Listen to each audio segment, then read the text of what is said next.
all they feel is your aggravation about whatever happened.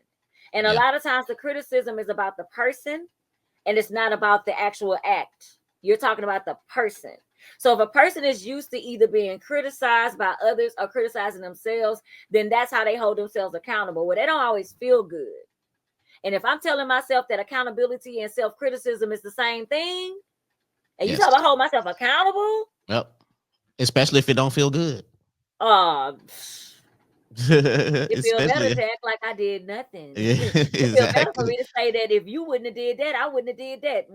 Yeah, Yeah. that right there. And it's like, who is growing from that? Yeah. You know what Yeah. I'm saying? So that's the point. And then accountability. See, this is the thing, and I want to tell you guys this, especially those of you who are considering therapy or considering any journey that has to do with self discovery, Mhm. right? That self awareness and just ultimately being a better version of yourself. You are going to see things, you're going to learn things that are going to make you uncomfortable.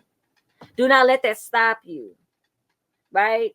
Yep. Because that's where accountability comes in as well. You know, when you really start going into a vulnerable space where you can be yourself and no one's going to judge you, you have to open up, you know what I'm saying? And you start to see some things and you go hear some things and you can't be mad at the therapist because guess what? They're not attacking you. See, they're the most objective person in your life.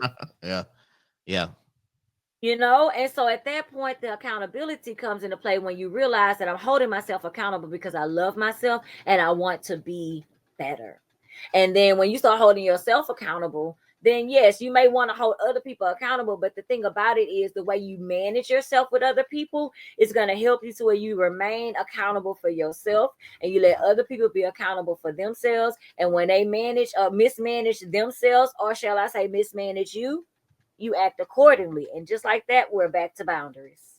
For sure. See, I got a question. Y'all got some good questions in the chat, but I got some questions too. I did my homework. I did. I've been Yes, studying. ma'am, Miss Adams. I concur. I'm right on page with you as well.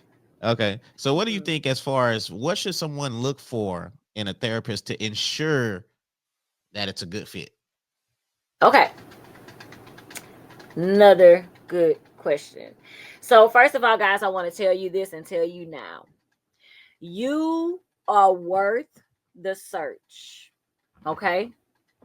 You are worth the search. You do not have to find a therapist. And I know sometimes this is already a hard process for you. It's uncomfortable. I understand it, but you are worth the search. So if you get with a therapist and you realize this therapist is just not a good fit for you, it don't have to mean that they're a bad therapist.